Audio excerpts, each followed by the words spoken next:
যুবক ডাক দে বলো গো আল্লাহর ওলি আল্লামা শিবলি রহমাতুল্লাহি আলাইহি হুজুর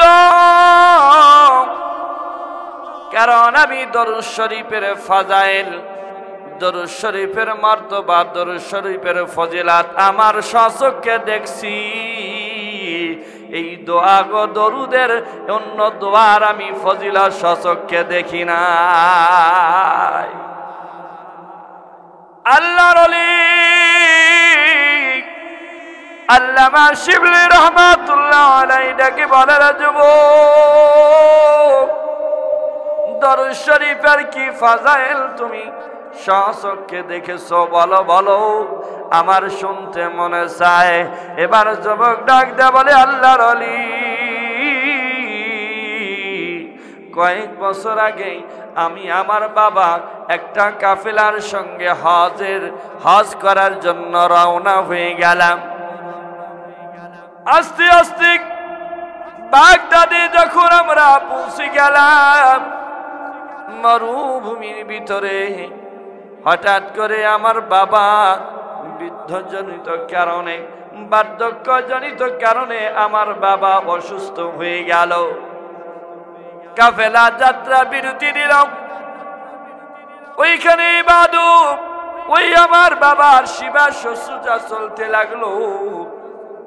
কিন্তু হজের সময় নিকটবর্তী হয়ে যাওয়ার কারণে কাফেলা আমাকে আর আমার বাবাকে রেখে তারা হজ করার জন্য রওনা হয়ে গেল।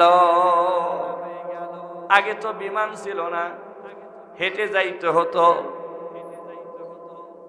অথবা জাহাজে যাইতো, কিন্তু ওই সময় তো জাহাজও ছিল না।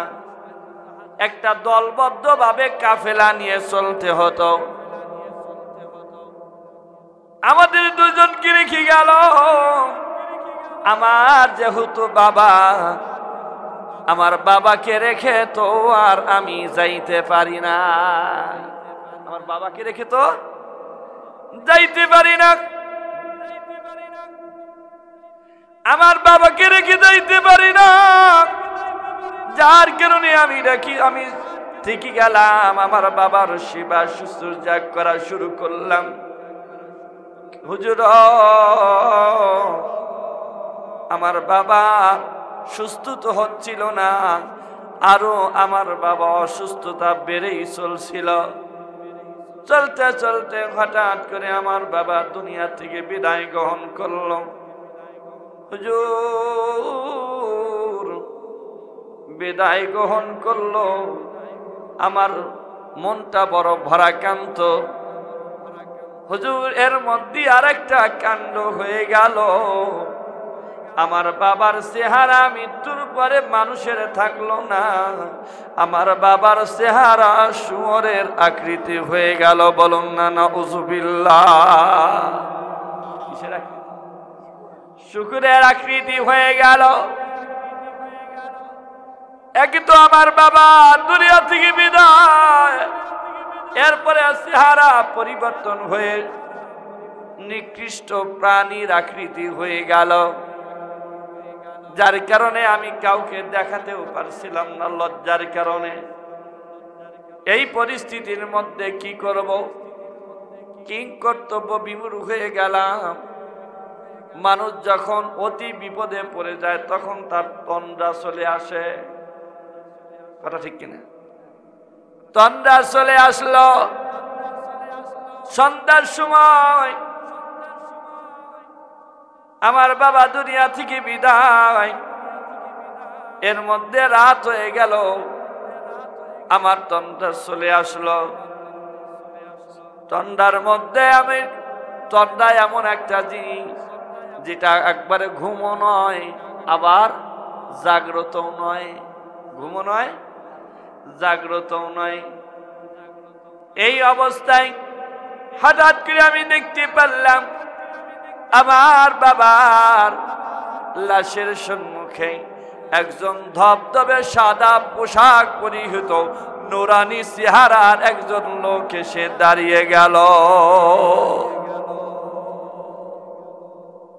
দাঁড়িয়ে গিয়ে আমার বাবার থেকে কাপড়টাকে সরাইয়া দিয়া হাত দিয়া স্পর্শ করতে দেরি আমার বাবার চেহারা মানুষের আকৃতি শুধু নয়, আমার বাবার চেহারা নূরে উজ্জ্বল হয়ে গেল। এই পরিস্থিতি দেখে আমি সঙ্গে সঙ্গে আমি ওই লোকের পায়ের উপর পড়ে গেলাম, পা ধরে বললাম, কে গো আপনি? কি গো আপনার পরিচয়? এই বিপদের মধ্যে আমাকে এসে এত বড় সাহায্য করলেন, আপনার হাতের স্পর্শে শুয়োরের আকৃতির মানুষ মানুষে রূপান্তরিত শুধু নয়, নূরে উজ্জ্বল হয়ে গেল। ওই সময় ওই লোকটা দেখি বলে, যুবক, বিপদ থেকে উদ্ধার হয়েছ, এখানেই ক্ষান্ত থাকো, আমার পরিচয় জানতে চেও না। আমি উসারিনা নাসরবান্দা হয়ে গেলাম, পরিচয় দেওয়াই লাগবে, পরিচয় না দেওয়া পর্যন্ত আপনার পা আমি ছাড়ব না। এবার আমি যখন ছাড়ি না, এবার ওই লোকটা পরিচয় দেওয়া শুরু করে দিল। ডাকতে বলে, যুবক, আমি হলাম রাহমাতুল লিল আলামিন, খাতামুন নবীন, ইমামুল মুরসালিন। আমি হলাম তো জাহানের বাদশাহ নবী মুহাম্মদুর রাসূলুল্লাহ সাল্লাল্লাহু আলাইহি ওয়াসাল্লাম। এবার যুবক বলে, আল্লাহর নবী কদমে পড়ে আমি ডাক দিলাম, হুজুর বেয়াদবি মাফ করবেন, আমার বাবার ইন্তিকালের খবর তো আমি সারা, আল্লাহ সারা দুনিয়ার কোনো মানুষ জানে না, আমি ব্যতীত দুনিয়ার আর কেউ জানে না। ইয়া রাসূলুল্লাহ, ইয়া হাবিবাল্লাহ, হুজুর আপনি কিভাবে খবরটা পেয়ে গেলেন?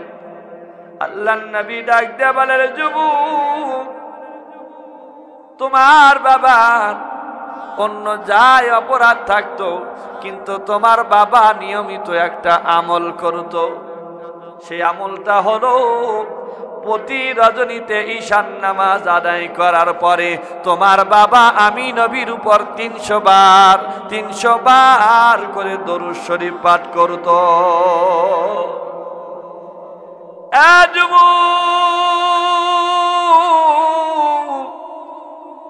এই 300 বার করে দরুদ শরীফের হাদিয়াগুলো আল্লাহ রাব্বুল আলামিনের নিয়োজিত ফেরেশতা আমার কাছে প্রেরণ করত। আমি ওইগুলো রওজা মোবারকের লিস্ট করতাম। আজকে গভীর রজনী হয়ে যায়, এখনো পর্যন্ত তোমার বাবার হাদিয়া আমি নবীর কাছে পৌঁছালো না। আমি ডেকে বললাম, রে ফেরেশতা, কি হলো? আমার ওই আশিকের দরুদের নজরানা এখনো তো আমার কাছে পাঠালে না। এবার ওই ফেরেশতা ডেকে বলে, ইয়া রাসূলুল্লাহ, ইয়া হাবিবাল্লাহ, হুজুর দুঃখের বিষয় আপনার ওই আশিক আজকে দুনিয়া থেকে বিদায় গ্রহণ করেছে। হুজুর শুধু দুনিয়া থেকে বিদায় নয়, আপনার ওই আশিকের চেহারাটা পরিবর্তন হয়ে গেছে গো নবী। এই কথা যখন আমি নবী শুনেছি, যেই উম্মতের জন্য আমি নবী দিওয়ানা, আমি নবী পাগল, ওই উম্মত আজকে আমার আশিক আজকে বিপদের মধ্যে পড়ে আছে, আর আমি নবী রওজা মোবারকে থাকবো, তা হতে পারে না। জোরে বলুন না সুবহানাল্লাহ। এই জন্য আমি নবী এসেছি আজকে আমার আশিককে বিপদ থেকে উদ্ধার করে নেওয়ার জন্য। বলুন না সুবহানাল্লাহ। তাহলে বোঝেন দরুদ শরীফ পাঠ করলে কত বড় ফজিলত হয়ে যায়। শুধু তাই নয়, যুবককে ডাক দিয়ে বলে, যুবক, এই মরুভূমির মধ্যে দুনিয়ার কেউ জানে না তোমার বাবা দুনিয়া থেকে বিদায় গ্রহণ করেছে, কিন্তু শুনে নাও, সকাল বেলা হতে দেরি তোমার বাবার সম্মুখে হাজার হাজার লক্ষ মানুষ আসতে দেরি করবে না। তোমার টেনশন করা লাগবে না, তোমার বাবার জানাজা নামাজটা বিশাল জামাতের সাথে আদায় হবে। এই কথা বলে নবীজি চলে গেলেন। আমি ঘুমিয়ে গেলাম। সকাল বেলায় ফজরে আজানের পর আমি নামাজ আদায় করে নিলাম। নামাজ আদায় করে আমি কাইমুনা বাকি আল্লাহর দরবারে দোয়া করতেছিলাম। দোয়া করাও শেষ, আমি দেখতে পাই চারিদিক থেকে হাজার হাজার মানুষ আসতে আছে। জানাজা নামাজ শুরু হয়ে গেল। নামাজ হয়ে যাবার পরে আমি ডাক দিয়ে বললাম, আমি তো কাউকে খবর দেই নাই, মাইকে আলান করি নাই, কাউকে জানাই নাই, আপনারা কিভাবে জানলেন এইখানে একজন মানুষ মৃত্যু আছে, একজন মানুষ মারা আছে? কিভাবে আপনারা জানতে পারলেন? লোকেরা ডেকে বলে, রে যুবক, আজকে ফজরের আগে আসমান থেকে একটা আওয়াজ হতেছিল, যদি তোমরা কারা গুনাহগার আছো, আজকে যদি নিজেদের গুনাহগুলোকে মাফ করাইতে চাও, ওই যে মরুভূমির মধ্যে নবীর এক আশিক মরে পড়ে আছে, তার জানাজায় নামাজে গেলে গুনাহ মাফ হয়ে যাবে। তাহলে নবীর প্রতি দরুদ শরীফ পাঠ করলে লাভ আছে না লস আছে? তাহলে আমরা সেই নবীর প্রতি মুহাব্বতে দরুদ শরীফ পাঠ করতে পারবো না? একটু মুহাব্বতে আওয়াজ দিয়ে পড়ুন না, আল্লাহুম্মা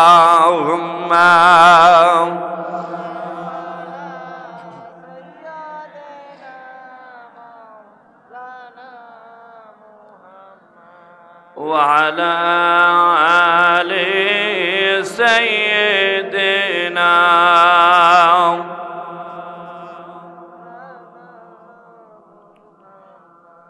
দিন দুপুরে পার ঘাটেতে করিয়া না জানা, পাখির মতো থাকতো যদি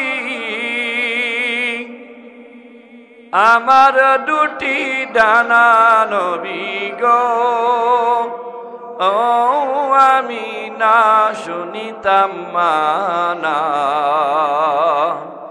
উড়ে যাইতাম সোনার মদিনা, নবী গো, ও আমি না শুনিতাম মানা, উড়ে যাইতাম সোনার মদিনা।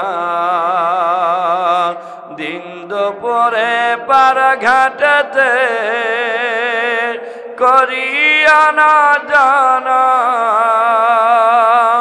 পাখির মতো থাকতো যদি আমার দুটি ডানা, নবী গো, ও আমি না শুনিতাম মানা, উড়ে যাইতাম সোনার মদিনা, নবী গো, ও আমি না শুনিতাম মানা, উড়ে যাইতাম সোনার মদিনা। হযরত নবী মুসা আলাইহিস সালাম নাম শুনছি তো? নবী মুসা আলাইহিস সালাম ইনি গরম নবী ছিলেন না ঠান্ডা নবী ছিলেন? কিতাবের মধ্যে আছে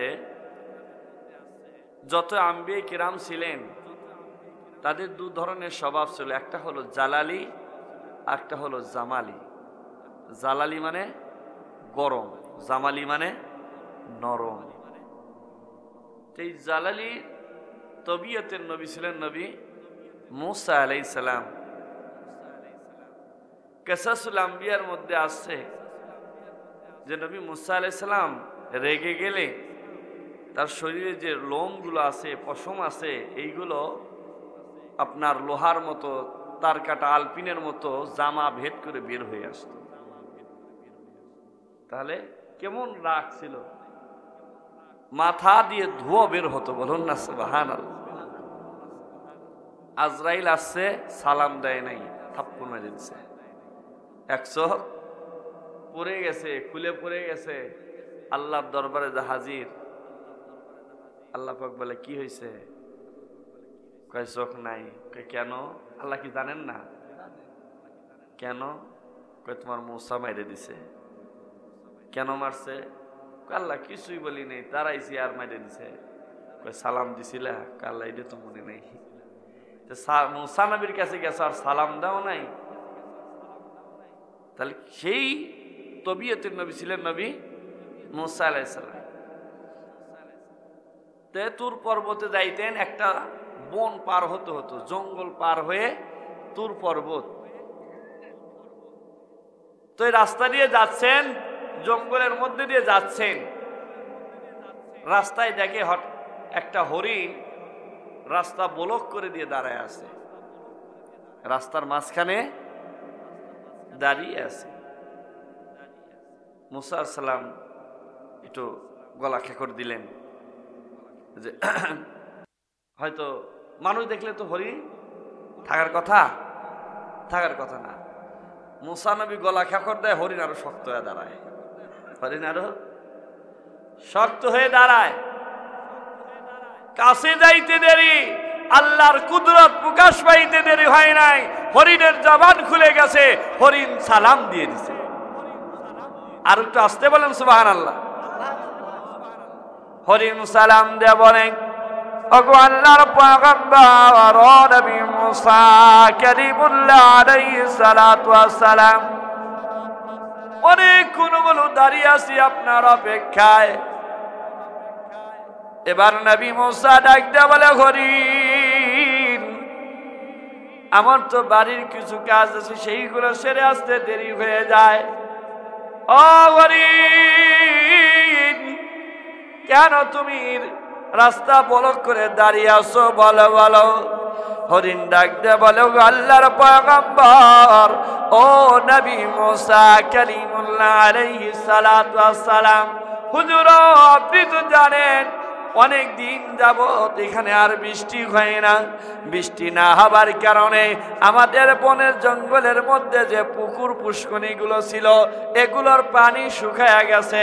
আমাদের তো ক্ষমতা নাই কূপ থেকে পানি তুলে খাবো, আমাদের তো খাল বিলের পুষ্করিণীর পানিগুলো খেতে হয়।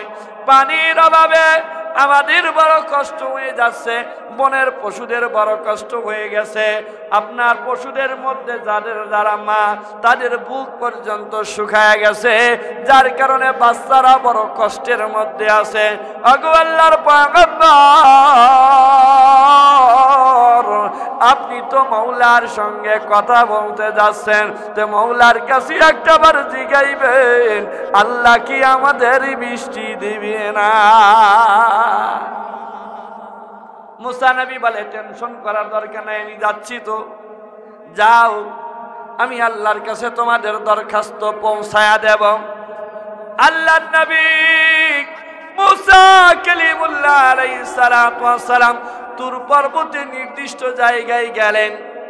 একটা খেজুর গাছের নিচে দাঁড়াইয়া নবী মূসা আলাইহিস সালাতু ওয়াস সালাম আল্লাহর সঙ্গে কথা বলেছে। বলুন না সুবহানাল্লাহ। যখন সিগন্যাল এসে গেছে, কথা শুরু হয়ে গেছে, নবী মূসা আলাইহিস সালাতু ওয়াস সালাম আল্লাহর সঙ্গে একটু অন্যভাবে কথা বলতো। ডাক দে বলে, আল্লাহ কি শুরু করছাও? বলে কি হয়েছে?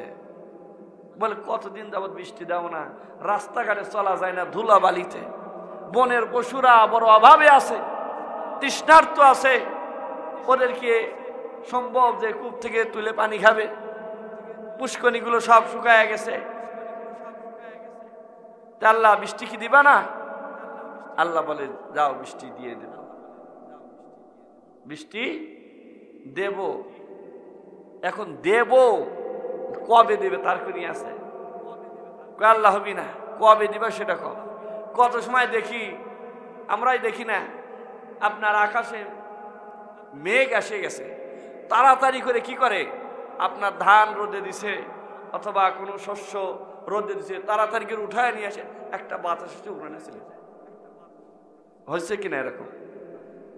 তো এরকম তুমি করো, তো বলো যে বৃষ্টি কবে দিবা সেটা কো। আল্লাহ ডাক দেয়া বলে রে মুসা বৃষ্টি দেব তবে 100 বছরের আগে না। কবে? 100 বছরের আগে না। মনটা খুশি না বেজার? বেজার হবে না? চুপ করে আছে। আল্লাহ বলে কি মুসা কথা কও না? যেটা বলছো ওটাই হয়ে গেছে। মনটা খারাপ হয়ে গেছে, মাথাটা নিচু করে বাড়ির দিকে রওনা হয়েছে। আর চিন্তা করতেছে যে হরিণ জানি সামনে না পড়ে। কেন কি জবাব দেব? হরিণ যেন সামনে না পড়ে, কি জবাব দেব সেই চিন্তা করতে আছে। দেখে হরিণ জায়গা মতো দাঁড়াই আছে। হরিণ জায়গা মতো দাঁড়াই আছে। নবী মুসা আলাইহিস সালাম তার কাছে যাইতে একটা কি নিজের কাছে আনইজি ফিল করতেছে, একটা লজ্জিত ব্যাপার। এই কথা যে হরিণকে কই, হরিণ কই বাবা ভালো খবর নিয়ে এসেছে, কথা ঠিক কিনা? তো খুব নিজের কাছে খুবই খারাপ লাগতেছে। আস্তে আস্তে হরিণের কাছে গেছে। হরিণ ডাক দিয়ে বলে হুজুর আল্লাহ পাক কি বলছেন, কি জবাব দিলেন? বলে যা বলছে বলছে আমি শুনছি, তোরে শোনা লাগবে না, যাও। তোরে শোনা লাগবে না, যাও। বলে না কি বলছি সেটা বলেন। কারণ বললাম তো শোনা লাগবে না। না কি বলছে সেইটা আপনি তো বলেন। আমি সহ্য করে পারি না, তুই তো তোর তো আত্মাই নেই, কথা ঠিক কিনা? তো হরিণ বলে আয় নবী মুসা আলাইহিস সালাম আমি তো আপনার নিজের থেকে কোনো কথা শুনতে যাচ্ছি না, আপনি আল্লাহর কাছে বলছেন, আল্লাহ কি বলছে ওইটাই বলেন, সেইটাই আপনার কাছে জিজ্ঞেস, আপনি সেইটা বলেন। যখন শুনবি তাহলে শক্ত হয়ে দাঁড়া, শুনবি যত কি শক্ত হয়ে দাঁড়া। বলে কি? আল্লাহ বলছে নিজের কাছে রেখে দিয়েছে এক ভাগ মায়া তামাম মাখলুকাতের মধ্যে যাররা যাররা করে বন্টন করে দিয়েছে রে মুসা। ওই এক ভাগ মায়ার কতটা কোন মানুষের মাঝে পড়েছে ও নবী মুসা, ওই একটু মায়া লইয়া তুমি আমার প্রতি মায়া দেখাও। আর আল্লাহ পাক 99 ভাগ মায়া নিজের কাছে রেখে দিয়া আল্লাহ পাক বলেছে 100 বছর পরে বৃষ্টি হবে। আমার বুঝি আসুক বা না আসুক, হিসাব মিলুক আর না মিলুক, আল্লাহর এই কথার মধ্যে কোনো না কোনো লাভ আছে। আমরা অনেক সময় এরকম হই না, বৃষ্টি যখন শুরু হয় তখন আমরা অনেক ধরনের বাজে কথা বলি। আমরা অসুখ বিসুখে পড়লে আমরা কি হয়ে যায়? অধৈর্য হয়ে যায়। আর হরিণ কি বলল? যে আমার বুঝে আসুক বা না আসুক, আল্লাহ পাক 99 ভাগ দয়ার অধিকারী। আল্লাহ পাক এত দয়া করে আমাদের লালন পালন করতে আছে, যে বিপদ দিছে এর মধ্যেও না কোনো কি আছে? লাভ আছে। এইটা যদি বিশ্বাস করেন তবেই সুফল পাবেন ইনশাআল্লাহ। হরিণ বলে ও নবী মুসা, আল্লাহ পাক যেহেতু বলেছে তার কথার মধ্যে কোনো না কোনো লাভ অবশ্যই আছে। এবার নবী মুসা আলাইহিস সালাম বলে হরিণ বুঝলো আমি বুঝলাম না। মনটা খারাপ করে বাড়ির দিকে রওনা হয়ে গেছে। বাড়ির কাছে যাইতে দেরি, মুহূর্তের মধ্যে উত্তর দক্ষিণ কোণার সাইডে মেঘ ধরাইছে, কালো হয়ে গেল, মৃদুমন্দ বাতাস শুরু হয়ে গেল। বাড়ির আপনার যখন উঠানের মধ্যে চলে গেছে, গুড়ি গুড়ি বৃষ্টি নামা শুরু হয়েছে। কোনো মতে দৌড় দিয়ে ঘরের মধ্যে যাইতে দেরি, মুষলধারে বৃষ্টি হতে দেরি হয় না। মুসা আলাইহিস সালাম বলে আল্লাহ কিল্লাই এই শরম না আমারে দিলা? বৃষ্টি যদি দিবা তাহলে বললা কেন 100 বছর পর হবে? আমার আল্লাহ বলে রে মুসা, বৃষ্টি হবার কথা ছিল 100 বছর পরেই। এই 100 বছরের পরের কথা শুনেও আমার হরিণ যখন এই খবরটা শুনেও যখন বলছে আলহামদুলিল্লাহ, আমি আল্লাহর রহমতের দরজায়, আমি আল্লাহর রহমতের দরিয়ায় ঢেউ উঠে গেছে। হরিণ যে বাঁচবে না 100 বছর, তারপর বলে আলহামদুলিল্লাহ, আমি আল্লাহর শুকরিয়া আদায় করার কারণে আমি আল্লাহর রহমতের দরিজায় ঢেউ উঠে গেছে। আমি মিকাইলকে ডেকে বললাম, রে মিকাইল, যে এলাকায় এখন বৃষ্টি দরকার তারা শুনল বৃষ্টি হবে 100 বছর পর, এরপরেও তো তুই বলে আলহামদুলিল্লাহ। এ মিকাইল, ওই এলাকায় 100 বছরের বৃষ্টিটাকে আগাইয়া এখন দিয়া দে। এই জন্য আবারও বলি আলহামদুলিল্লাহ। সর্ব অবস্থা আমরা কার শুকরিয়া আদায় করব? আল্লাহর শুকরিয়া আদায় করব। আল্লাহ রাব্বুল আলামিন আমাদেরকে মাহফিলে আসার মতন সুযোগ করে দিয়েছেন, এটা আল্লাহ পাকের পরম দয়া, বরং মেহেরবানি করা, ঠিক কিনা? আল্লাহ পাক যদি দয়া না করতেন আমরা আসতে পারতাম? এই জন্য আবারও বলি আলহামদুলিল্লাহ। আর লাখ কোটি দুরুদ ও সালাম বার রূহে নবী মুহতারাম সকলেই পড়ি সাল্লাল্লাহু আলাইহি ওয়াসাল্লাম। আল্লাহ রাব্বুল আলামিন আমাদেরকে ভালোবেসে এমন একজন নবীর উম্মত বানাইছেন। আল্লাহ পাক কত নিয়ামত দিয়েছেন, হাজার হাজার নিয়ামত। তার মধ্যে কিছু নিয়ামত আল্লাহ পাক আমাদেরকে বিনা চাওয়ায়, বিনা দরখাস্তে এত বড় নিয়ামত দিয়েছেন, যেই নিয়ামতের একটা নিয়ামতের শুকরিয়া সারা জীবন আদায় করলেও শেষ। চিন্তা করে দেখেন, আল্লাহ রাব্বুল আলামিন আমাদের যে রূহটা আছে, এই দুনিয়ার মধ্যে কত প্রাণী আছে, এই রূহটাকে আল্লাহ পাক যে কোনো প্রাণীর মধ্যে দিতে পারতেন কিনা? কিন্তু আল্লাহ পাক আমাদেরকে কি বানাইলেন? মানুষ বানাইলেন, যার সম্পর্কে আল্লাহ পাক বলেছেন লাকাদ কাররামনা বানি আদম। বলুন না সুবহানাল্লাহ। আমি বনি আদমকে সম্মান দিয়েছি। যতই প্রাণী থাক, হাতি আমাদের সাথে কিন্তু অনেক শক্তিশালী বড়, কিন্তু হাতিকে কি দেওয়া হয় নাই? দাম দেওয়া হয় নাই। তিমি বিশাল প্রাণী, একটা আপনার কি যদি নদীতে ভেসে ওঠে একটা চর হয়ে যায়, তারপরেও তাকে কি দেওয়া হয় নাই? দাম দেওয়া হয় নাই। আমরা দুর্বল, তারপরেও আমাদেরকে আল্লাহ পাক দাম দিয়েছেন। বলুন না সুবহানাল্লাহ। কষ্ট হচ্ছে না? বেশি সময় না, মানে ওদিকে তাবারক রেডি হয়ে গেলেই মোনাজাত ইনশাআল্লাহ। এইটুকু টাইম আপনারা বসে থাকতে রাজি আছেন তো ইনশাআল্লাহ? তো এরপরে আসেন, পৃথিবীতে মানুষ সবাই যারাই বাক সম্পন্ন হায়ানুন নাতেক, দুই পাওয়ালা, এরাই কি মানুষ। এই মানুষের মধ্যে কত ধর্ম বর্ণ রয়েছে, হিন্দু, খ্রিস্টান, বৌদ্ধ, কত ধর্ম আছে না? তা আল্লাহ পাক আমাদেরকে যে কোনো ধর্মের মধ্যে পাঠাতে পারতেন কিনা? কিন্তু আল্লাহ পাক এমন একটা ধর্মের মধ্যে আমাদেরকে আল্লাহ পাক কবুল করলেন, যেই ধর্ম সম্পর্কে আল্লাহ পাক বলেছেন ইন্নাদ-দীনা ইনদাল্লাহিল ইসলাম। আল্লাহ পাকের নিকট একমাত্র মনোনীত ধর্ম হলো ইসলাম। বলুন না সুবহানাল্লাহ।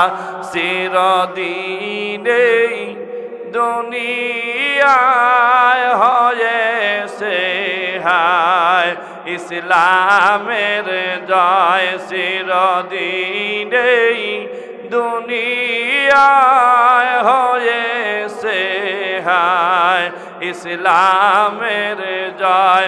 যোগে যোগে ইসলামের কারণে মরণের কেউ করে না ভয়। চিরদিনে দুনিয়ায় হয়েছে হায় ইসলামের জয়। চিরদিনে দুনিয়ায় হয়েছে হায় ইসলামের জয়। দেখো চাঁদ তারা উঠল কি গাছে গাছে ফুলো পাখি ফুটলো কি ইসলাম আছে বলে পৃথিবী আছে সাগর নদী তায়াজ বয় চিরদিনে দুনিয়ায় হয়েছে হায় ইসলামের জয় যুগে যুগে ইসলামের কারণে মরণের কেউ করে না ভয়। করা ঠিক কিনা? কারণ মুসলমান জানে মরলে শহীদ বাঁচলে গাজী। মিছা বললাম? মরলে কি শহীদ। আর শহীদের সম্পর্কে আল্লাহ পাক বলেন যারা মৃত্যু শহীদের দরজা লাভ করে, যারা আল্লাহর রাস্তায় জীবন দেয় তাদেরকে মৃত বলিও না, বলুন না সুবহানাল্লাহ। সেই ইসলাম ধর্মে আমাদেরকে আল্লাহ পাক কবুল করেছেন। আর যার জন্যে এতগুলো নিয়ামত আমরা পেয়ে আসলাম, যার কারণে এই দুনিয়ার বুকে মুসলমানদের হেদায়েতের জন্য আল্লাহ রব্বুল আলামিন 1 লক্ষ মতান্তরে 2,24,000 পয়গম্বর আলাইহিমুস সালাম পাঠিয়েছেন। কথা ঠিক কিনা? এই 1 লক্ষ মতান্তরে 2,24,000 পয়গম্বর আলাইহিমুস সালামের মধ্যে 313 জনকে রাসূল বানাইছেন। 313 জনকে রাসূল বানিয়েছেন। আল্লাহ রাব্বুল আলামিন ইচ্ছা করলে এদের যে কোনো একজনের উম্মত করে পাঠাতে পারতেন কিনা? কিন্তু এর মধ্যে এমন একজনের উম্মত করে আমাদের কি আল্লাহ রাব্বুল আলামিন কবুল করলেন, যার উম্মত হওয়ার জন্য এই পয়গম্বর আলাইহিমুস সালাম আল্লাহর দরবারে দোয়া করেছে, আল্লাহ আমাদেরকে নবী না বানাইয়া ওই নবীর উম্মত বানাইলে জীবনটা ধন্য হয়ে যাইত। আমরা বলছিলাম কোনদিন আল্লাহ পাক বিনা চাওয়ায় এই নবীর উম্মত বানাইছে। এই নবীর উম্মত হওয়ার কারণে আল্লাহ পাক পূর্বের নিয়ামতগুলো আমাদেরকে দান করেছে। তাহলে বোঝার চেষ্টা করেন আমাদেরকে আল্লাহ পাক কত দামি বানিয়েছেন। আজ বড় কষ্ট লাগে, কারো সম্পর্কে আলোচনা হলে তখন সহিহ জয়ীফের আপনার চিন্তা ভাবনা করা হয় না। যখনই আমার নবীর সম্মান নিয়ে কথা হয় তখনই এক ধরনের আপনার এই ইয়াজিদ মার্কা মৌলবী আছে, এদের কাছে চুলকানি শুরু হয়ে যায়। কথা ঠিক কিনা? যেই নবীর কারণে এত দাম আমরা পাইলাম, যেই নবীর উম্মত হওয়ার জন্য নবীরা পর্যন্ত আল্লাহর দরবারে আরাধনা করেছে। এটা কি আমার কথা? এটা আমার কথা নয়। মাজমাউ জাওয়াইদের মধ্যে লম্বা একটা হাদিস আছে, নুজহাতুল মাজালিসের প্রথম খণ্ডে 147 নম্বর পৃষ্ঠার মধ্যে হাদিস আছে। আল্লাহর নবী বলেন, মাররা ঈসা ইবনে মারইয়াম আলাইহিস সালাম আলাল জাবাল ফারাআ ফীহি সাখরাতুন বাইদাউন فطاف بها عيسى عليه السلام وتعجب منها فأوى الله إليه أتريد أن أبين لك أعظم مما رأيت قال نعم فانتقل الصخرة عن رجل بيده إقاذة خضراء وعنده شجرة عنب فقال هذا رزقي كل يوم فقال كم تعبد الله في هذا الحجر। লম্বা একটা হাদিস। আল্লাহর নবী বলেন, হযরত ঈসা রূহুল্লাহ একদিন একটা পাহাড় অতিক্রম করতে লাগলে, একটা পাহাড় পার হয়ে যাচ্ছে, যাইতিকালে দেখলেন পাহাড়ের মাঝে একটা সাদা রঙের পাথর আছে। কি দেখলেন? ওই সাদা রঙের পাথর দেখে ঈসা রূহুল্লাহ বড় আশ্চর্য হয়ে গেল। আশ্চর্য হয়ে ঘুরে ঘুরে দেখতে আসেন। আল্লাহ পাক ডাক দিলেন, ঈসা তুমি কি এই আশ্চর্যের চাইতে আরো আশ্চর্যের কিছু দেখতে চাও? ঈসা আলাইহিস সালাম বললেন, হ্যাঁ আল্লাহ, এটা দেখি তো আমি বড় আশ্চর্য হয়ে গেলাম। আল্লাহ বলেন এর চাইতে আশ্চর্যের কিছু আছে? বলে আল্লাহ আমি দেখতে চাই, আমি দেখতে চাই। আল্লাহ পাক বললেন ওই পাথরের মধ্যে ওইটা লুকায়িত আছে। বলে কিভাবে দেখবো? বলে পাথরে আঘাত করো, পাথরে আঘাত করলে ওই আশ্চর্যের বিষয়টা বের হয়ে আসবে। আমরা হাতের মধ্যে একটা ডিম নিয়ে যদি একটা চামিচ দিয়ে মাঝখানে আঘাত করি, দেখবেন খোসা দুই দিকে পড়ে যাবে, মাঝখানে কুসুম বের হয়ে আসে। আল্লাহর পয়গম্বর ঈসা রুহুল্লাহ আলাইহিস সালাতু ওয়াস সালাম যখন ওই পাথরের মাঝখানে আঘাত করেছে, আঘাত করার সঙ্গে সঙ্গে পাথর দুভাগ হয়ে গেল। দেখা গেল মাঝখানে একজন যুবক দাঁড়িয়ে দাঁড়িয়ে নামাজ আদায় করে। কিসের মধ্যে?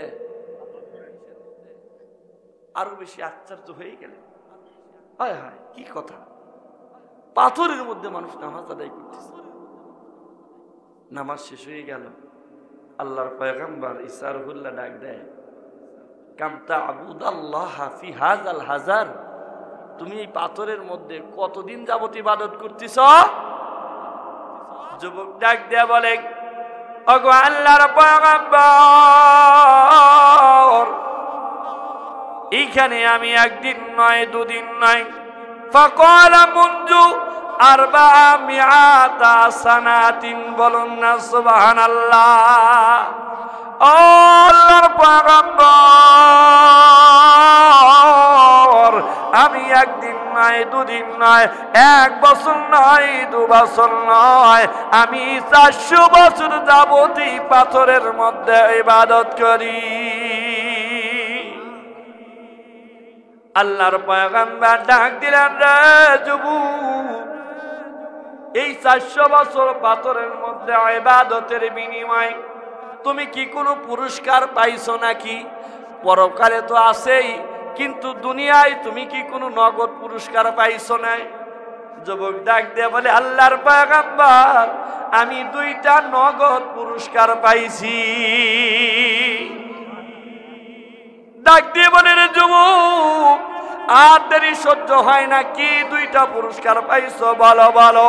এবার ডাক দিয়ে বলে, ও আল্লাহর পয়গম্বর ঈসা রুহুল্লাহ আলাইহিস সালাতু ওয়াস সালাম, আমি যখন এই পাথরের মধ্যে আবদ্ধ হয়ে গেলাম, পাথরটা ছিল বড় কালো, কিন্তু ইবাদত করতে করতে পাথরটা সাদায় রূপান্তরিত হয়ে গেছে। আল্লাহর পয়গম্বর, পাথরের মধ্যে আমি থাকি, কেউ দেখে না, অথচ পাথরের ভিতর থেকে আমি সব দেখতে পারি। এই যে বোঝা এখন সহজ। আপনার ওই যে বিল্ডিং এ কি করে, গ্লাস লাগায়, ভিতর থেকে বাইরে দেখা যায়, বাহির থেকে ভিতরে দেখা যায়, গাড়িতেও আছে। তাহলে যদি দুনিয়ার মানুষ যদি এটা তৈরি করতে পারে, আল্লাহর কাছে ব্যাপার। আর আল্লাহর ওলি যারা হয়, এটা আমরা বিশ্বাস করি, আমরা আহলে সুন্নাত ওয়াল জামাতের যারা অনুসারী, আমরা আল্লাহর ওলিদের ফেরাসতকে বিশ্বাস করি, কথা ঠিক কিনা? আল্লাহর ওলিরা 2 চোখ বন্ধ করবে, 2 চোখ দিয়ে শুধু সামনে দেখে, কিন্তু আল্লাহর ওলিরা 2 চোখ বন্ধ করলে তাদের অন্তর্চক্ষু খুলে যায়। অন্তর্চক্ষু খুলে গেলে হাতের তালুর মতো তামাম দুনিয়া দেখতে পারে, কথা ঠিক কিনা? এর অসংখ্য প্রমাণ রয়ে গেছে তো যুবক ডাক দিয়ে বলে, আমার 1 নম্বর আল্লাহ পাকের কাছ থেকে পুরস্কার, আমি ভিতর থেকে সব দেখতে পারি। এবার আল্লাহর পয়গম্বর ডাক দিয়ে বলে, যুবক, 2 নম্বর কি তুমি পুরস্কার পাইছো? যুবক ডাক দিয়ে বলে, আল্লাহর পয়গম্বর,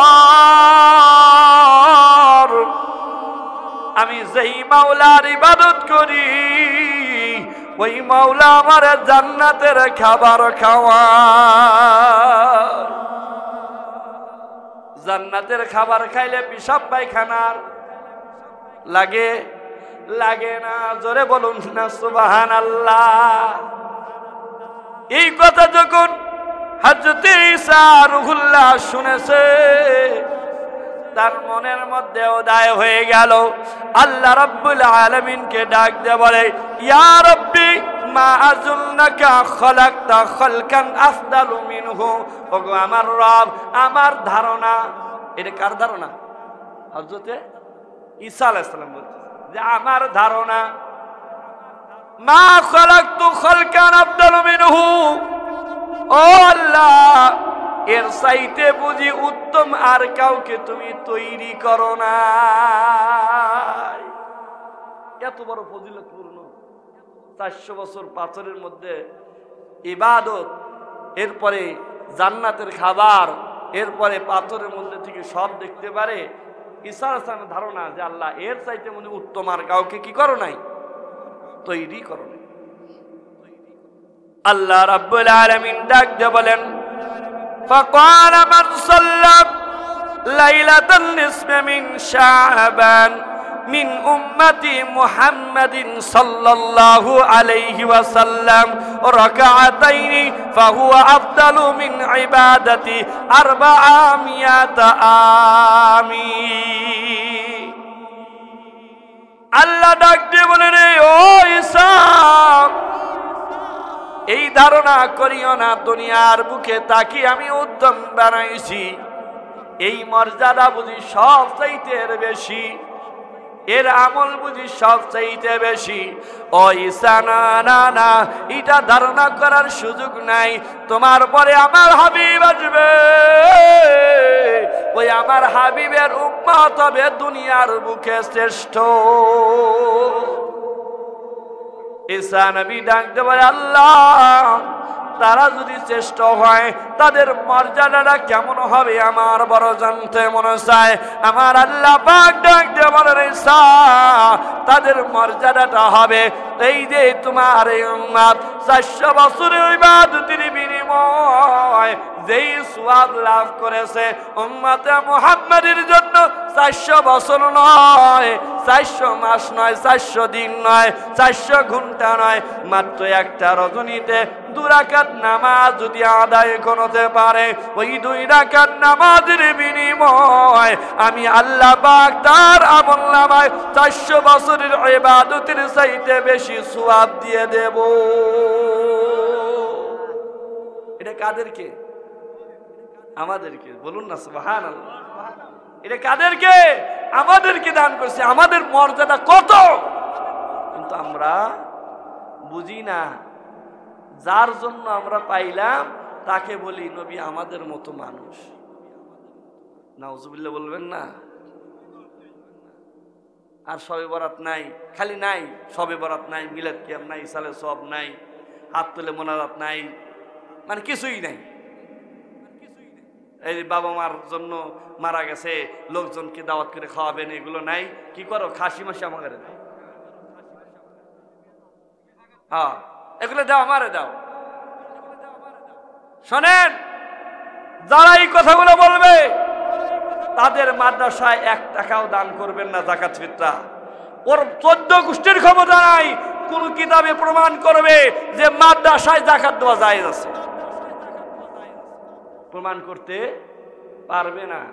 হ্যাঁ, তারা ঘুরে পেশায় আনতে প্রমাণ করতে হবে, কিন্তু সরাসরি প্রমাণ করার মতো ক্ষমতা আমরা বলছি না যে না দিয়েন না। কিন্তু যারা বলবে যে মিলাদ কিয়াম বিদাত, এরা বিদাত, যে হুজুর তাহলে মাদ্রাসায় যাকাত টাকা দেওয়া এইটা কোনে পাইছেন? বলবেন যে এইটা করে পাইছেন না। দিবেন যেখানে আহলে সুন্নাত ওয়াল জামাতের প্রতিষ্ঠান আছে, গরিব ছেলেফেলে লেখাপড়া করে, তাদের জন্য দিবেন। কিন্তু ওরা যে নেয়, মাদ্রাসায় যে নেয়, এইভাবে নেওয়ার ওর সিস্টেম কোনে আছে? যারা সব বিদাত করে যে এটা দেওয়া যাবে, ঠিক কিনা? এই জন্য যে নাই, যে মাদ্রাসায় টাকা দেওয়াও নাই, তখন ঠিকই হয়ে যাবে কথা, ঠিক কিনা? তো ওদের কাছে খালি নাই। যেই নবীর জন্য আমরা এত বড় মর্যাদার অধিকারী হইলাম। অন্য নবীর উম্মাতরা 400 বছর ইবাদত করে, অন্য নবীর উম্মাতরা 1000 মাস জিহাদের ময়দানে কাটিয়ে দেয়, আর উম্মতে মুহাম্মাদি এক রাত ইবাদত করলে তার চেয়ে বেশি সওয়াব পায়। তাহলে কার জন্য সম্মান পাইলেন? আখিরি নবীর কারণে। আর ওরা বলে নবী আমাদের মতো মানুষ। বলুন না নাউজুবিল্লাহ। আসেন, সামনে আলোচনা আসতেছে, নবী আমাদের মতো মানুষ কি না সামনে আসতেছে, একটু ধৈর্য ধরতে পারবেন তো ইনশাআল্লাহ? কারা কারা রাজি আছি? নারে তাকবীর। তো কি বললেন? যে মাত্র রাজনীতিতে কি করবে? 2 রাকাত নামাজ আদায় করবে। 2 রাকাত নামাজের বিনিময়ে আল্লাহ রাব্বুল আলামিন তাদের আমলনামায় 400 বছর ইবাদতের চাইতেও বেশি সওয়াব। বলা হয় না সওয়াব সমান সমান, বলা হয় নাই। মিন হতে কত উত্তম আল্লাহই জানে, আল্লাহই জানে কত বেশি দেবেন। কথায় কথা মনে পড়ে যায়, হযরতে ইউসুফ আলাইহিস সালাতু ওয়াস সালাম যখন মিশরের খাদ্যমন্ত্রী হলেন, খাদ্যমন্ত্রী হওয়ার পরে যখন দুর্ভিক্ষ শুরু হয়ে গেল, ওই সময় একজন যুবক আসলো, এসে বলে আমারে খাদ্য দেন। যে সবার ভাগ্যে সবার জন্য যেটা নির্ধারণ, আপনার ধরেন 3.5 কেজি করে সবার জন্য নির্ধারণ করা হয়েছে, সেইটা দেওয়া হয়েছে। যে বলে জিদনি, আমাকে আরো দেন। তার একজনেরটা দিছে, ধরেন 7 কেজির মতো দিল। এ বলে আরো দেন। রাগ হবে কিনা? কেন তোমাকে 2 বার দিলাম, তুমি আরো চাইতে চাও? রাগ হয়ে গেছে। ইসলাম বলে কি ব্যাপার, তোমাকে দিলাম 2 বার, তারপরে তুমি চাও? এবার যুবক ডাক দিয়ে বলে আমার পরিচয় যদি আপনি জানেন তাহলে আরো দিবেন। আমাকে আপনি চেনেন, আমার পরিচয় জানলে আপনি এর চাইতেও বেশি দেবেন। কি ডারে তোর পরিচয় জানলে বেশি দেব? এই তোমার পরিচয়টা কি? তোমার পরিচয়টা কি? তুমি পরিচয়টা আগে দাও তো দেখি। যুবক ডাক দেয়া বলে ওগো আল্লাহর পয়গম্বর, ও আজিজ মিশর, শুনে নাও, যখন তুমি জুলাইখা আমার দুর্মহলের মধ্যে নিয়া 7টি দরজা পার করে তোমাকে যখন খারাপ দিকে জুলাইখা আহ্বান করেছিল, ওই আহ্বানের সময় তুমি আল্লাহর কাছে দোয়া করেছিলে, ক্বালা মাআযাল্লাহ। আল্লাহর কাছে যখন আশ্রয় চেয়েছিল, আল্লাহ রাব্বুল আলামিন তোমাকে রাস্তা বাতলা দিলেন।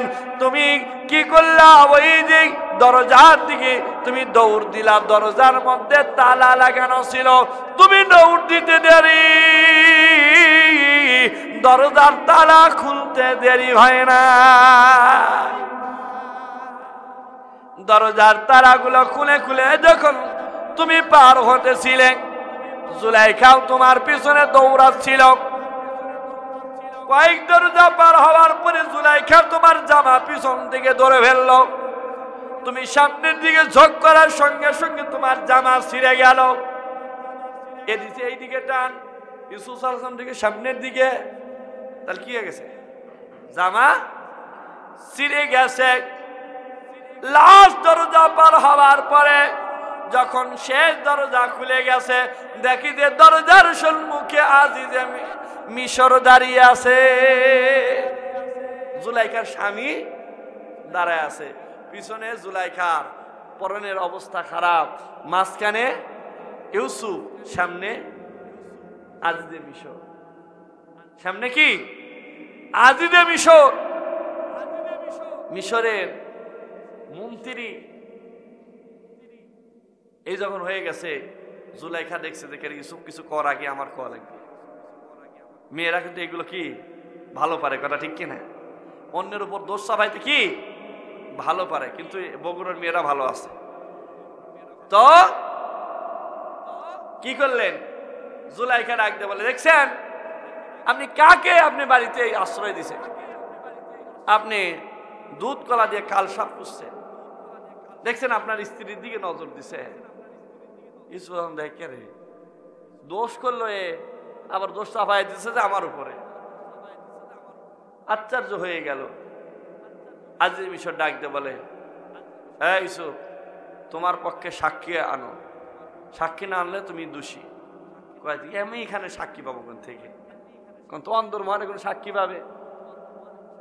আল্লাহর উপর চাইলেন, আল্লাহর কাছে সাহায্য চাইলেন। আল্লাহ পাক জিবরাইলের মারফত বলে দিলেন, এ ইউসুফ, বলে দাও যে তোমার সাক্ষী হলো ওই বাড়িতে একটা নবজাতক সন্তান আছে, একটা শিশু আছে, কয়েক মাসের একটা বাচ্চা আছে, ওইটাকে সাক্ষী বানাও। আরো জোরে বলুন না সুবহানাল্লাহ। বললো যে আমার সাক্ষী আছে। বলে কিরা? ওই যে আপনার আত্মীয় যে একজনের সন্তান আছে, ওইটা এলো কি আমার সাক্ষী। জুলাইখা হাসি, দেখছে এটার কথা, তো কথাই কইতে পারে না, ও তো বাচ্চা মানুষ, শিশু, এ তো কথাই বলতে পারে না। তে আজিজ মিশর কয়, আসলে তো তুমি অপরাধী। এটা বলি তো মানুষ রাগ হবে কিনা? যে কথা বলতে পারে না, হেঁকে যদি আমরা কই যে এই যে আমার সাক্ষী, তাহলে রাগ হবে কিনা? তুমি তো আসলে অপরাধী দেখতেছি, আর তুমি এই বাচ্চা কথা বলতে পারে। আগে আনেন না, বলুন না সুবহানাল্লাহ। আনার সঙ্গে সঙ্গে আল্লাহ পাক জবান খুলে দিয়েছে। ওই যে আপনার ওই সন্তানটা, বললেন না যে ইউসুফ নিরপরাধ, জুলাইখা দোষী, তা বললেন না, বললেন দুইটা সূত্র ধরায় দিলেন। ও আজিজে মিশর, তুমি মিশরের মন্ত্রী হয়েছো, মাথায় বুদ্ধি নাই? তুমি একটু সূত্র ধরায় দেই, তুমি চেক করে দেখো, যদি ইউসুফের জামা সামনের দিক থেকে ছিঁড়া থাকে তাহলে ইউসুফ দোষী, জুলাইখা নির্দোষ। আর যদি ইউসুফের জামা পিছন দিক থেকে ছিঁড়া থাকে তাহলে ইউসুফ নির্দোষ, জুলাইখা দোষী। কি ধরা দিলেন? সূত্র ধরায় দিলেন। বলুন না সুবহানাল্লাহ।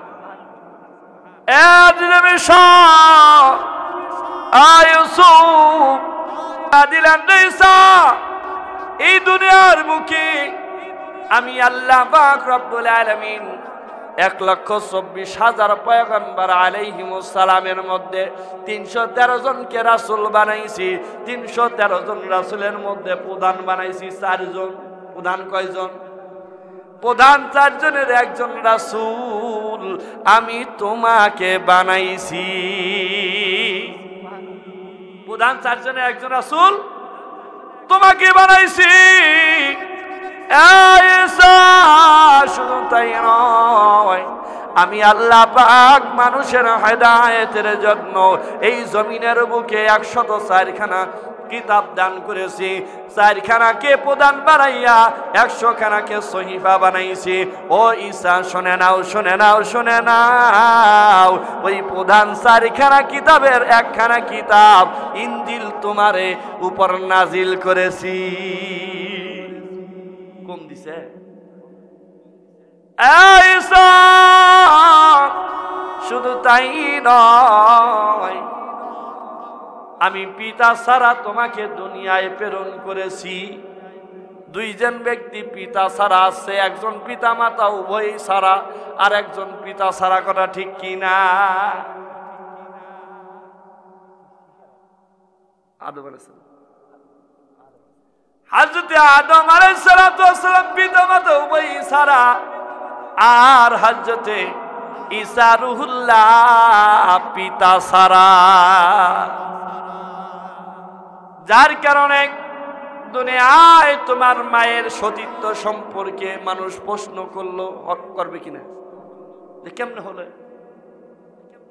তোমার মায়ের সতীত্বের প্রশ্ন এসে গেল।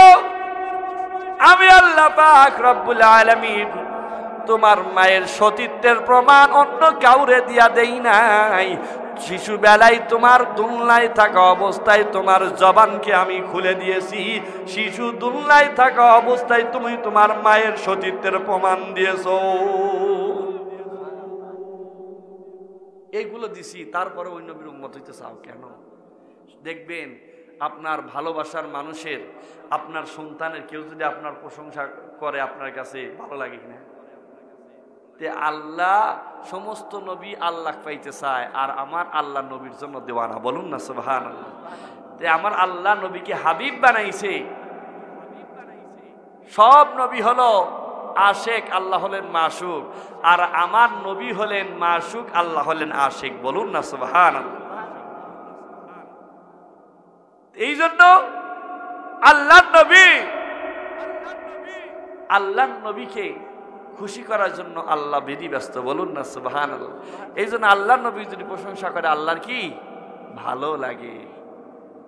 এই জন্য আল্লাহ পাক ডাক দিলেন, এই ঈসা তোমার এত কিছু দিছি তারপরে হইতে চাও? ঈসা রুহুল্লাহ ডাক দিয়ে বলে, আল্লাহ যা দিয়েছো তার জন্য বলি আলহামদুলিল্লাহ। ও আল্লাহ,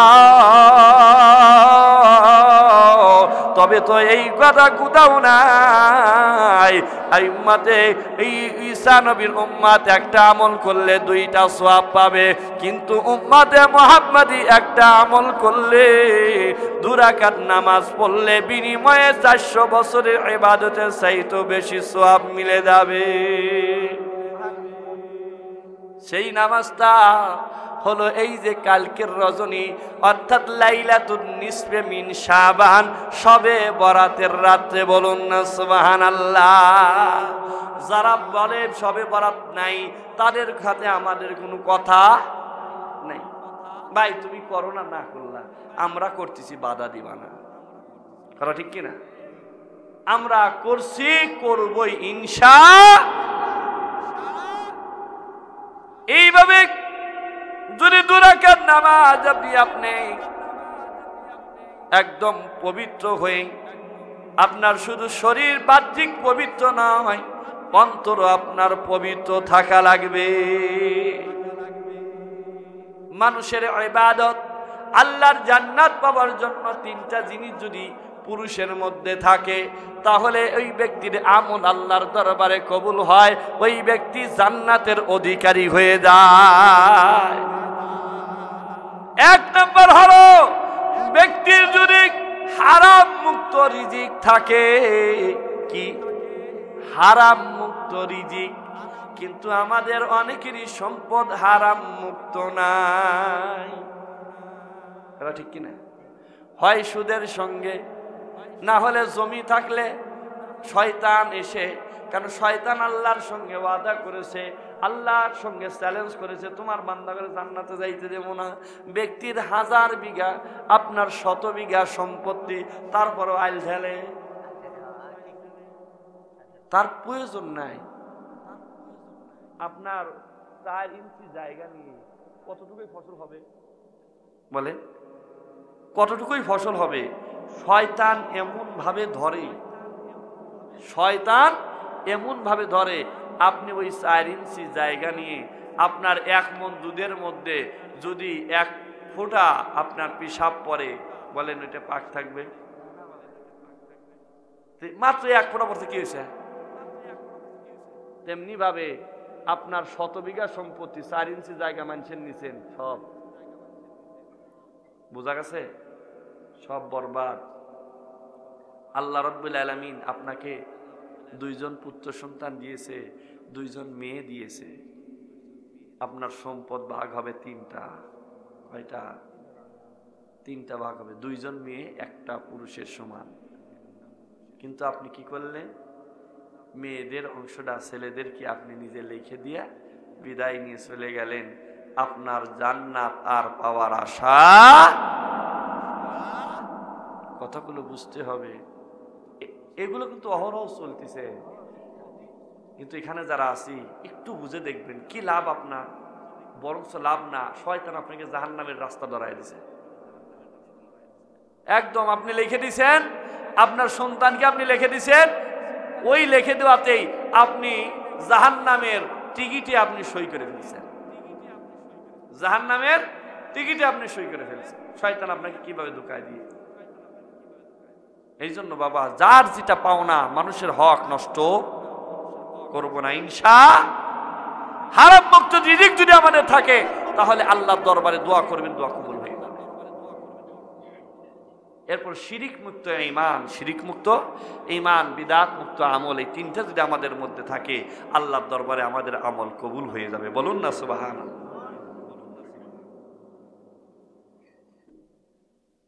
12টা বেজে গেছে।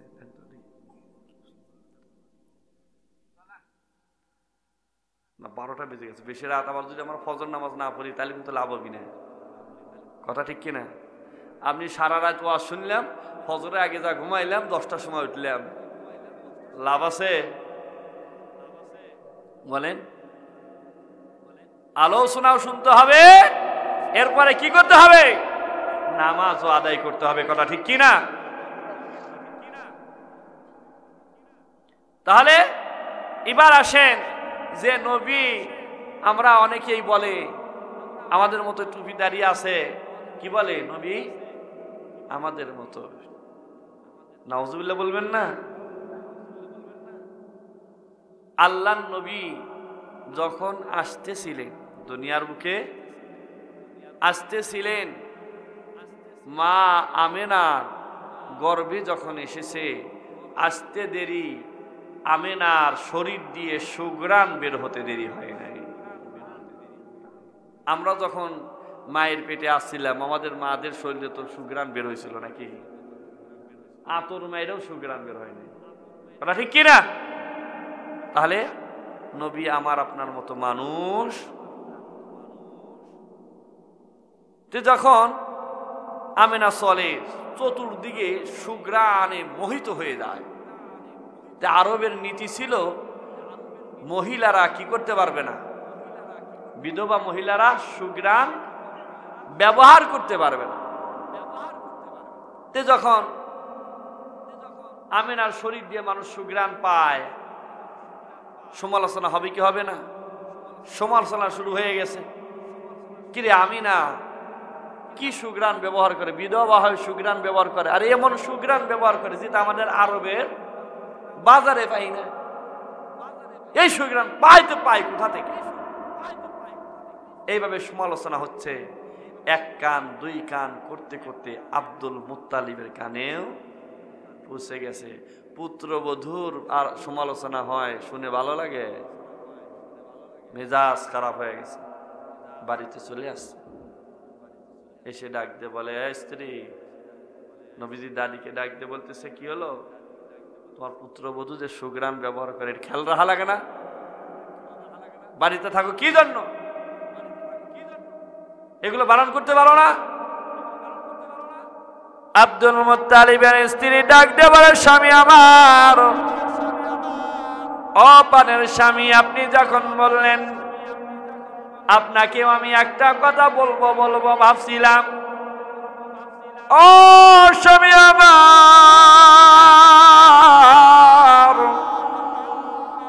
আমিনা যখন গোসলখানায় যায়, গোসল করে বের হয়ে আসে, এরপরে আমি যখন গোসলখানায় যাই, গোসলখানায় ঢুকতে দেরি, মনে হয় কে যেন সুঘ্রাণ দিয়া ওই গোসলখানা প্যাক করে রাখছে। ও স্বামী আমার, একে তো বিধবা, এরপরে হলো হামেলা গর্ভবতী, বড় দুঃখী, যার কারণে আমি কিছু বলতে পারি না। খারাপ লাগে, মায়া লাগে, মনে যদি আঘাত পায়, কষ্ট পায়, এই জন্য আমি জিগাই না। আজকে যখন বললেন চলেন আমরা দুজন মিলেই জিগাই, ডাক দিয়ে বলে, রে আমিনা, এ মামা, তুমি কি আমাদের নাক মুখ কেটে দেবে? আমাদের মান সম্মান কি তুমি নষ্ট করে দেবে রে মা? আমিনা ডাক দিয়ে বলে, বাবা কি হয়েছে, আমি কি অপরাধ করলাম? বলে, মা তুমি কেন সুঘ্রাণ ব্যবহার করো?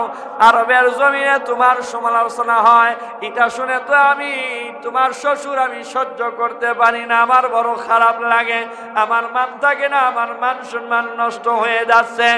আদে আমিনা বড় বুদ্ধিমতী ছিল, কোনো জবাব না দিয়ে পাশে একটু থুতু নিক্ষেপ করে দিয়েছে। থুতু নিক্ষেপ করতে দেরি, ওই থুতু থেকে মেশকু আম্বরের সুঘ্রাণ বের হতে দেরি হয় না। এবার আমি না ডাক দে বলে মা, ও বাবা, সুগ্রান্ত শুধু আমার শরীরে না, সুগ্রান্ত থুতুতেও, সুগ্রান্ত থুতুতেও। ও মা, ও বাবা, বলার ছিল না, আমি বলতে চাইছিলাম না, আপনারা যখন জিগাইলেন বলে দেই। শুনে নেন, এই ক্রেডিট আমার না, আমার না, এটা হলো আমার পেটের যেটা আছে তার। বলুন না সুবহানাল্লাহ। শুনে নেন, এই দিন আমি না গর্ভবতী হয়ে গেলাম, যেই দিন আমার সন্তান আমার পেটের মধ্যে আসতে দাঁড়ি, আমার ঘরের দেওয়ালগুলো আমাকে সালাম দিতে দেরি করে নাই। 12 জন রাসূল এসে আমাকে আহলান সাহলান জানিয়ে গেছে। জান্নাত থেকে 3 জন রমণী এসে আমার গলায় মালা পরাইয়া যায় আর বলে যায়, রে আমিনা, আমাদের বাদশা তোর পেটে। বলুন না সুবহানাল্লাহ। জিগাই যে কোন 3 জন মহিলা আসছিল, ডাক দিয়ে বলে, বাবা, একজন মহিলা হলো ইমরাতু ফিরাউন আসিয়া, একটা হলো ফিরাউনের স্ত্রী আসিয়া, উম্মু ঈসা মারিয়াম, ঈসা আলাইহিস সালামের মা মারিয়াম, উক্তু মুসা কুলসুম, মুসা আলাইহিস সালামের বোন হলো কুলসুম। এই 3 জন মহিলা এসে আমার গলায় মালা পরায় গেছে। কারণ হলো এই 3 জন মহিলা হবে আমার আপনার নবীর জান্নাতের স্ত্রী। এই 3 জনকে আমার নবীর সঙ্গে বিবাহ দেওয়া হবে। বলুন না সুবহান।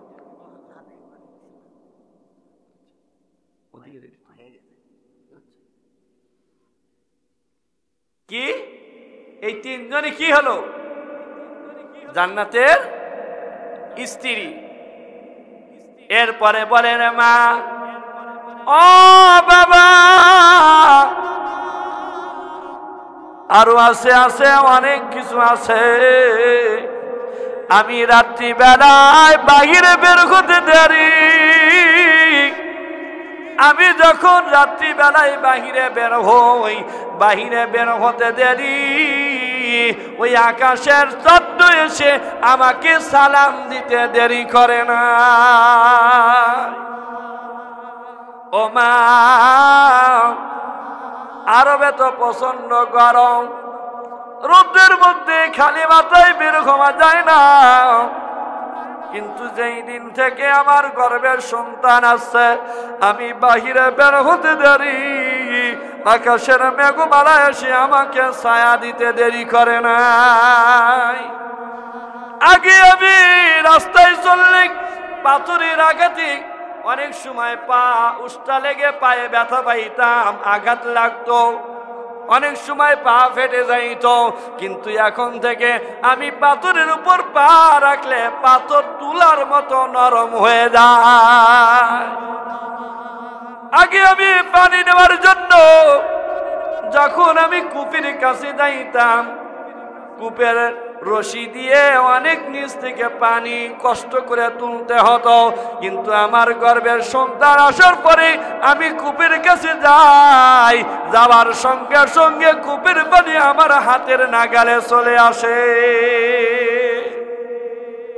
আরবের মেয়েরা আমি যখনই যাই ওই সময় তালে থাকে, তারা দৌড়ে এসে বলে, আমি না, একটু দাঁড়া, তুই যাস না, তুই গেলে পানি আবার নিচে নেমে যাবে, তুই একটু দাঁড়া থাক, আমরা নিজেরা আমাদের বর্তনগুলো ভরে নেই, তোর বর্তন ভরেও দেব, দিয়েও আসবো।